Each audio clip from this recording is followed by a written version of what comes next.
안개 예보가 있습니다. 안전운전하세요.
근데 이런 계절 주기가 바뀌거나 하면 이런 거 영향을 많이 받고요. 또 여름엔 또 적당히 비도 와줘야 되고, 가을에는 또 적당히 비가 안 와주고, 또 밤온도가 낮아집니다.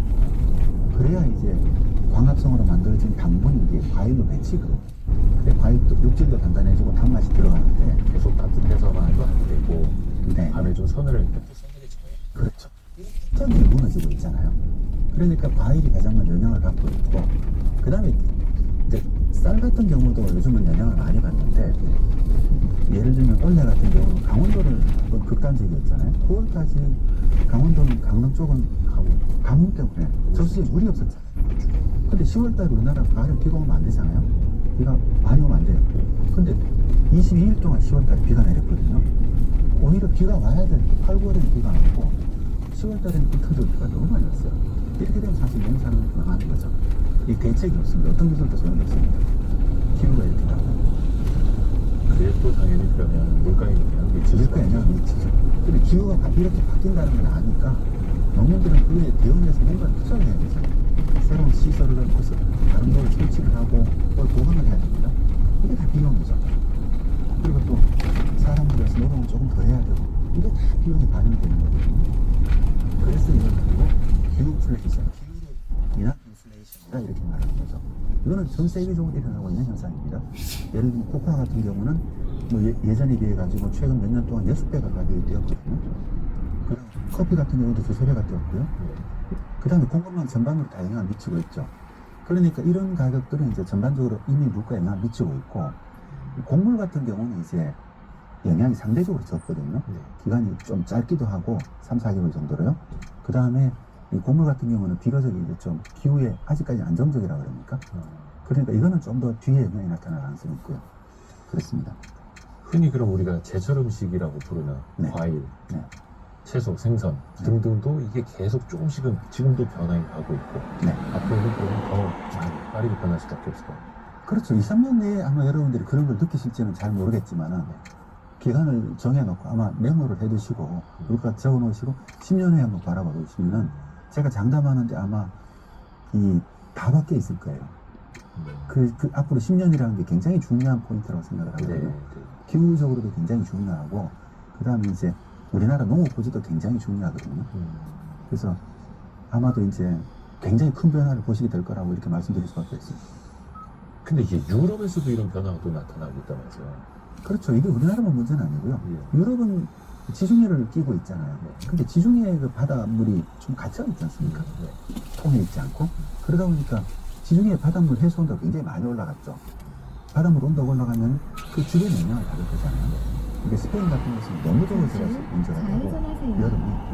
그러니까 올리브가 잘 재배가 안 될 지경이라 생산량이 줄어들죠. 올리브 생산이 줄어들고, 네, 세계 최대의 생산이고요. 이게 뭐 9개월까지 올리브 나무가 퍼져가고 있고요. 그리고 이것뿐만 아니라 이제 포도 재배 같은 거 당연히 영향을 받고 있고요. 잠시 후 다 영향을 유턴하세요. 받는 거죠. 이어서 우회전하세요. 그러다 이제 와인 산지들이 사라지고 있는 것들이 많죠.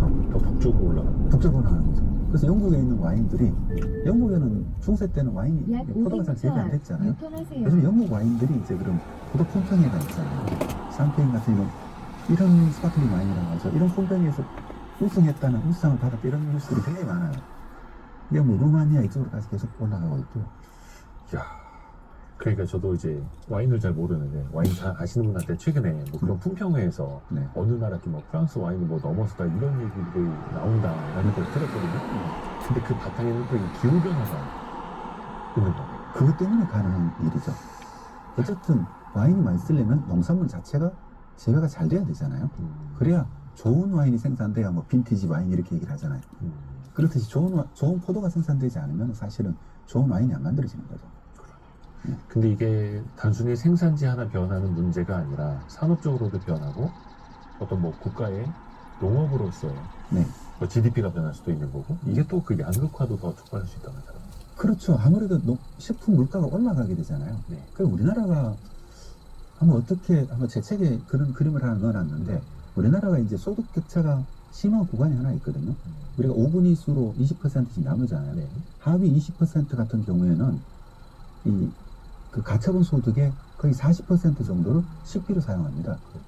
그렇다는 얘기는 뭐냐면은 여윳돈이 거의 없어진다는 얘기잖아요. 집세 내고 뭐든 다 내고 나면은 먹는데 40%를 쓴다 그러면 사실 뭐 이렇게 물가가 조금만 올라가더라도 영양받는 국민이 1,000만 명이 넘어간다는 얘기잖아요.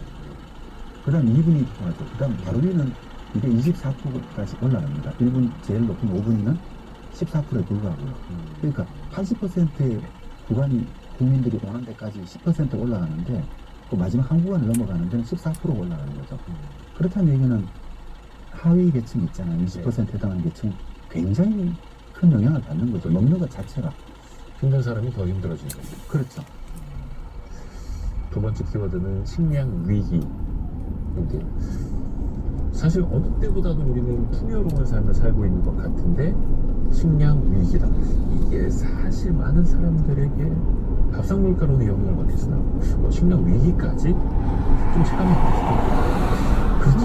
이 방송을 듣는 대부분의 분들 체험 안 하실 텐데 방금 말씀드렸지만은 하위 이어서 계층이 유턴하세요. 있잖아요. 약 300m 20%에 앞 해당하시는 1,000만 유턴하세요. 명의 국민들은 그분들인데는 사실 이제 먹는 것 자체가 부담스러운 수준까지 이미 한계에 있는 분들이 굉장히 많다는 얘기잖아요.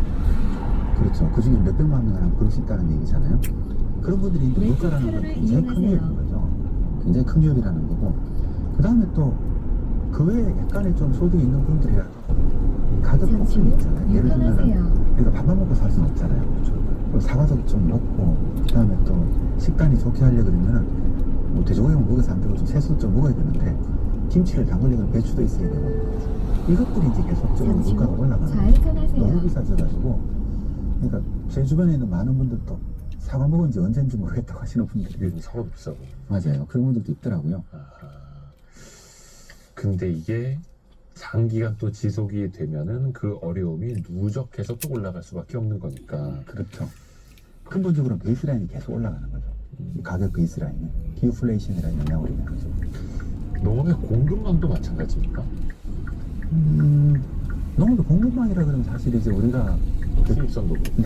거의 칼로리 기준으로 5km 하면 이상 70% 직진하는 수입을 하거든요. 구간입니다. 그러니까 우리나라에서 그 곡물 중에 100% 작업할 수 거의 100% 작업할 수 있는 건 쌀밖에 없고요. 근데 곡물의 그래도 80%는 수입을 합니다. 우리나라 국민이 이렇게 풍족하게 잘 드시고 계신 거는 국내 농업이 잘 버텨준 것도 있지만 해외 공급망도 굉장히 큰 역할을 하고 있죠. 수입이 잘 되니까. 그렇죠. 근데 이제 우리나라가 앞에 지정을 또 지구본을 펴놓고 한국이랑 한반도랑 보시면은 오른쪽으로 태평양밖에 없죠. 미국까지 가려면 지구 반바퀴를 돌아야 돼요. 남쪽으로 가려면 뉴질랜드 호주까지 가려면 또 지구 반바퀴를 돌아야 됩니다. 근데 왼쪽으로 가면은 태평양밖에 없고 중국밖에 없어요. 비행기 타고 4시간을 가요. 그러니까 곡물은 이게 우리가 외국에 수입할 수 있잖아요. 근데 그 곡물이 들어오는 것도 보면은 대부분 다 수에즈 운하를 통해서 마하페이를 통해서 그 대만 해역을 통해서 이렇게 들어오잖아요. 저기 또 미국에서 오는 것들은 수에즈 운하를 통해가지고 지금 마하페이를 통해서 이렇게 와요. 그러니까 우리나라의 공급망이라는 게 어떻게 보면은 전 세계적으로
저기 가면 지금 홍수가 나고 네.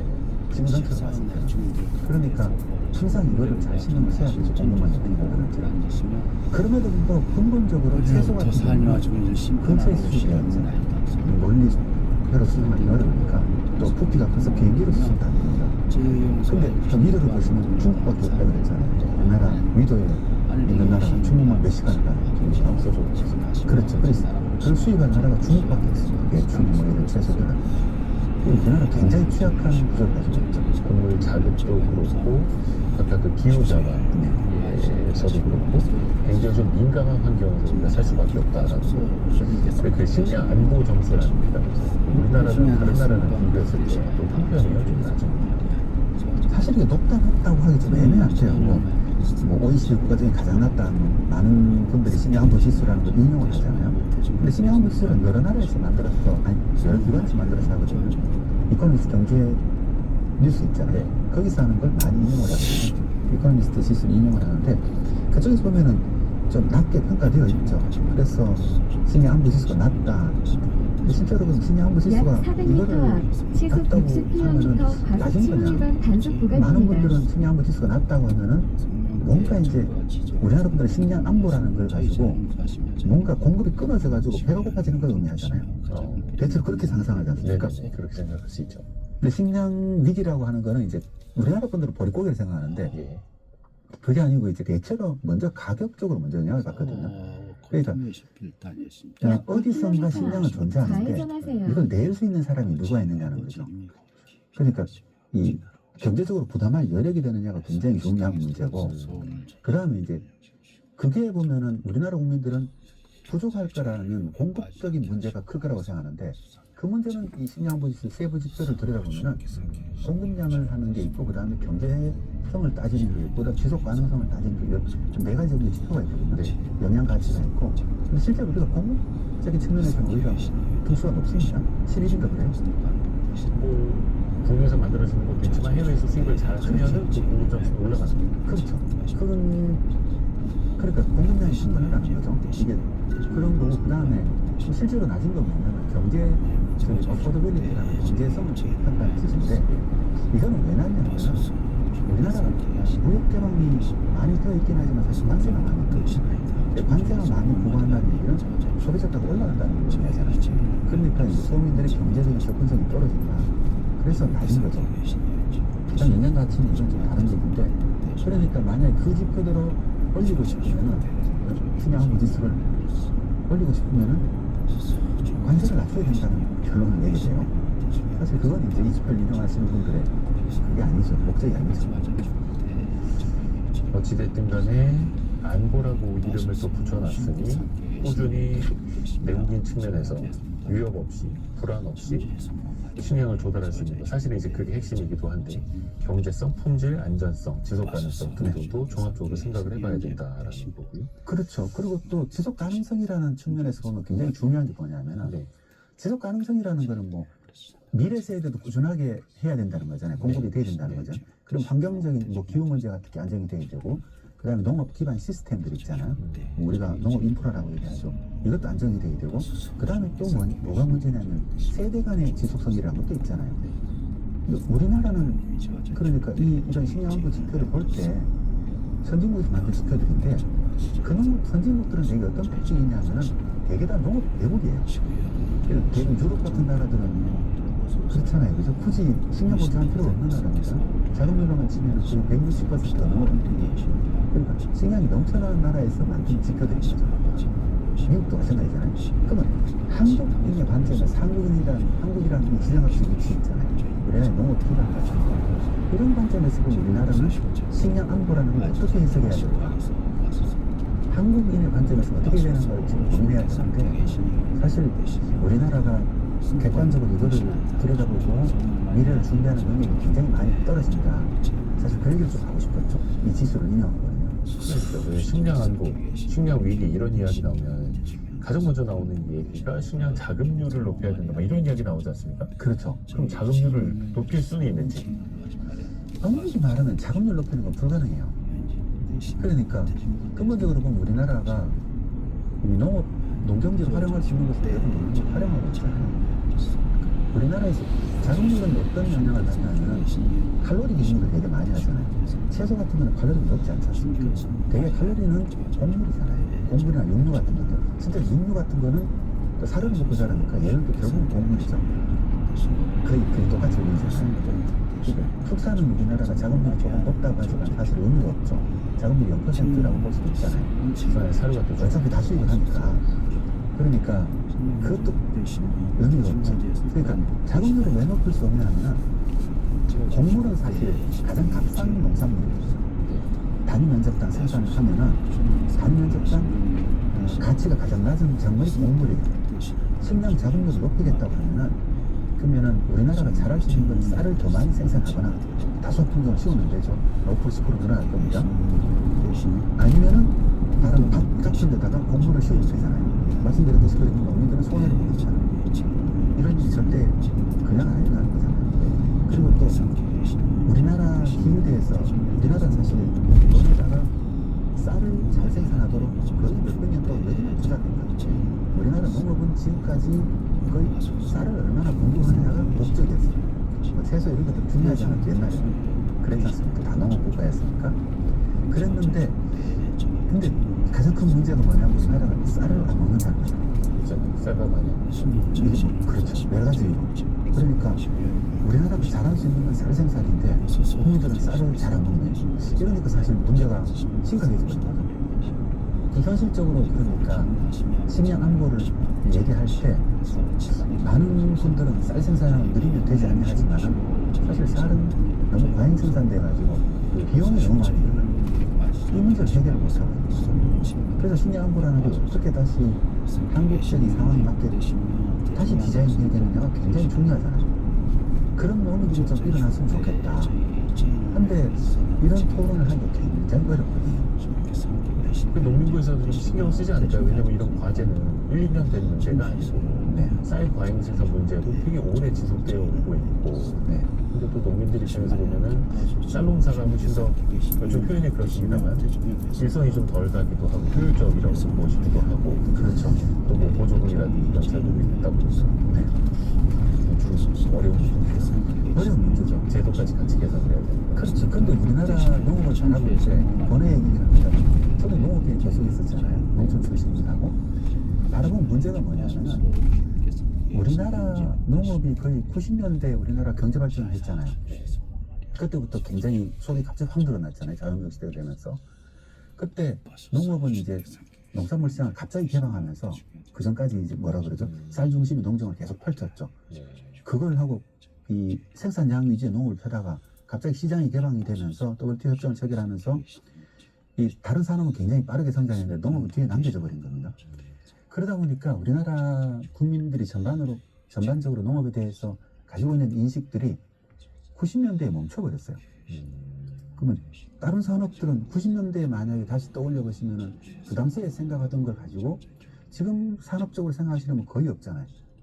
하기서 요즘에는 왜 4차 산업, 4차 산업 네네. 얘기하는데 농업이 1차 산업이잖아요. 네. 그러니까 뭔가 그냥 과거에 남겨져 있는 듯한 느낌도 받게 되고요.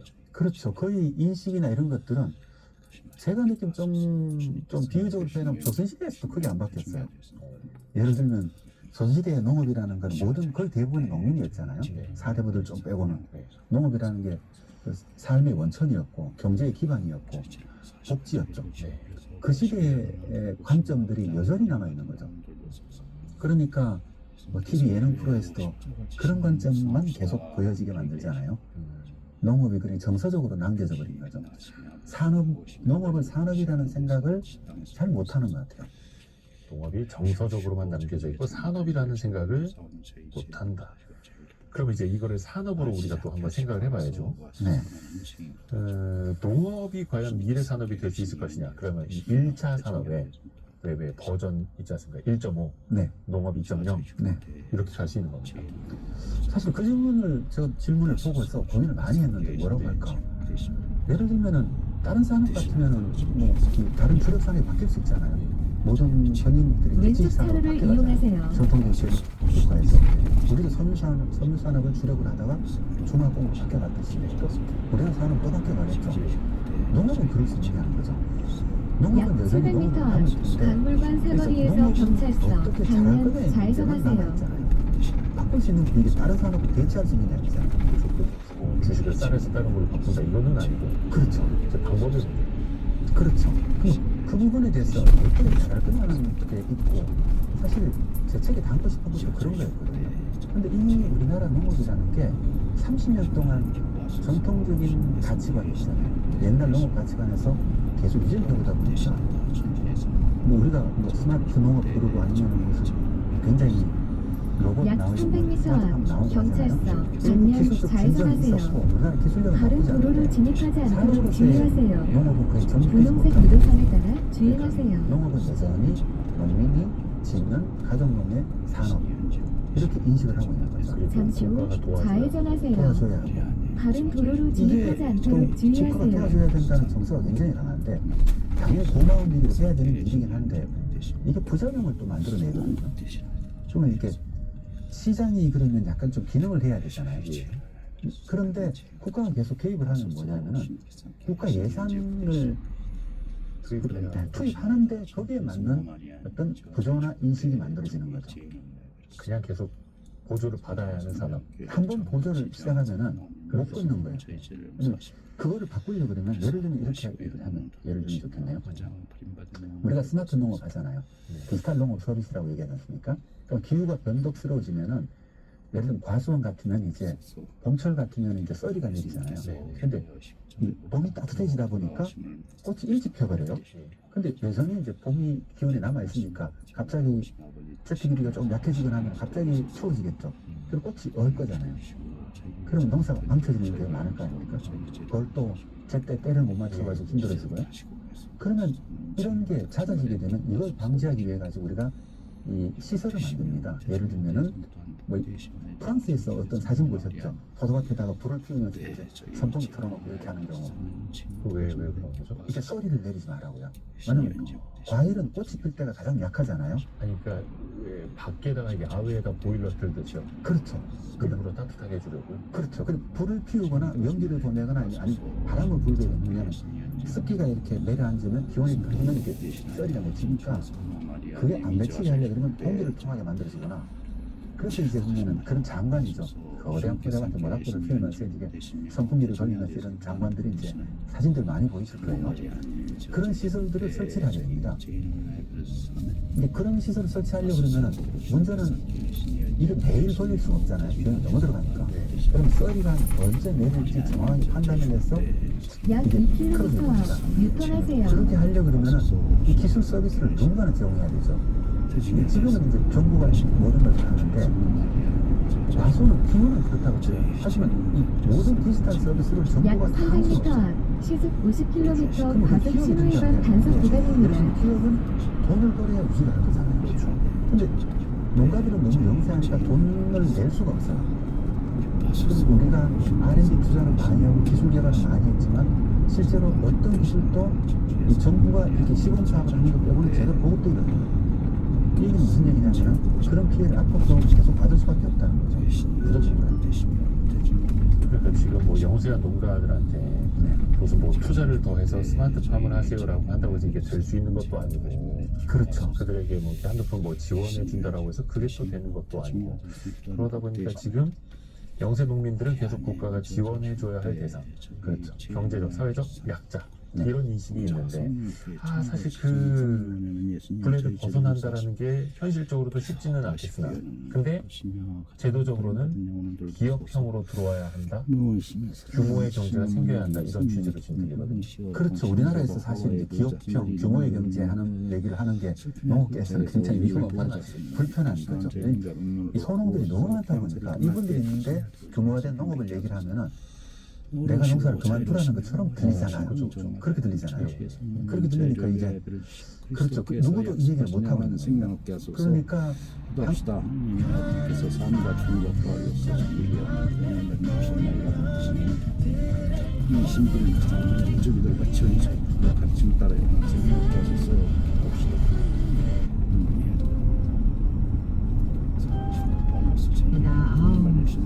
재밌었어요.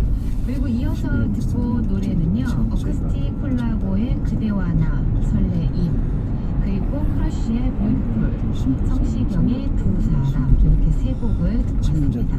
상상은 늘 설레고 달콤하죠. 그 유럽에서 재미난 경험을 하신 거잖아요, 그죠? 썸이 될 수도 있었는데 기차에서 약 300m 앞 시속 90km 저도 과속 신호위반 단속 구간입니다. 그래도 그 순간의 설렘과 자유로 그리고 그때 생각하면 정말 특별한 약 추억이었겠다 700m 앞 이런 생각이 유턴하세요. 들었습니다. 한서영님 어땠을까 참여해 주셔서 감사하고요. 추억이 있는 우리 샵 썬데이 레코드 오늘 마지막 레코드는 이성훈님의 사연입니다. 이분 사연은 또 어땠을까 한번 보겠습니다. 27 처음 사회생활을 시작했을 때가 생각이 나요. 당시 저를 포함해서 2명이 입사를 했었거든요. 나이도 동갑에 성격도 잘 맞아서 친하게 지냈는데 하루는 부장님이 그러시더라고요. 우리 신입사원들 소개팅 해보지 않겠나? 2대2 미팅이면 고민 없이 나갔을 텐데 소개팅이라는 말에 양보를 했습니다. 오래 보고 지낼 동기라 여자 때문에 마음 상하기 싫었거든요. 자네 진짜 안 할 거야? 자네가 취향일 수도 있어. 셋 다 동갑이니까 가볍게 1대1로 만나보고 결정해도 되는데 눈치 볼 게 뭐 있어. 소개팅인데 자네 진짜 후회 안 하겠나? 아니 소개팅이 거기서 거기지 뭐 후회까지 할 일이 있겠나 싶어서 동기만 소개팅을 하는 걸로 결론을 냈습니다. 소개팅을 하고 온 뒤에도 크게 관심을 두지 않았습니다. 만났던 분한테 전화가 올 때마다 동기가 과하게 예의를 차려서 전화를 받는 게 좀 이상하다 생각하기는 했지만 제가 참견할 일은 아닌 듯해서 모른 척 잘 지냈습니다. 근데요, 소개팅한 지 5달 정도밖에 안 됐는데 둘이 결혼을 한다고 하더라고요. 알고 보니 부장님이 소개시켜준 그분이 사장님 따님이었습니다. 신입사원 둘 다 괜찮아 보인다는 부장님 칭찬에 사장님이 그럼 우리 딸과 한번 엮어보자 하셨던 거죠.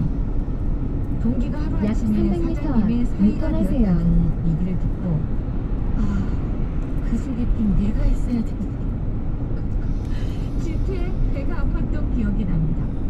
물론 그녀가 저를 마음에 들어 했을 거라 보장은 잠시 후 없지만 유턴하세요. 사장님 사위 자리를 내 이어서 발로 우회전하세요. 걷어차다니 얼마나 아쉬웠겠어요. 그 뒤로 동기가 승진에 승진을 거듭하는 걸 보면서 나였다면 어땠을까 라는 상상을 밤마다 해야만 했습니다. 회사를 잠시 후 물려받게 될 거라는 우회전하세요. 소문을 듣고 이어서 찌질하지만 우회전하세요. 회사를 과속 그만뒀던 날이 방지턱이 떠오릅니다. 있습니다. 참 괜찮은 회사였는데 더 다녔으면 제 잠시 마음이 후 우회전하세요. 망가졌을 거예요. 이어서 우회전하세요. 전방에 연속으로 과속 방지턱이 있습니다.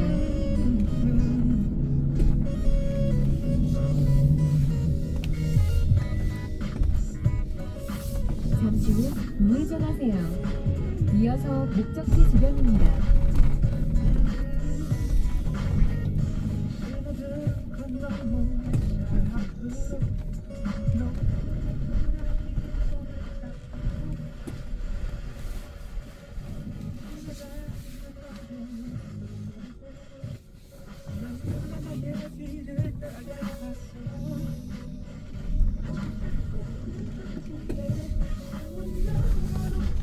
잠시 후 목적지 주변입니다.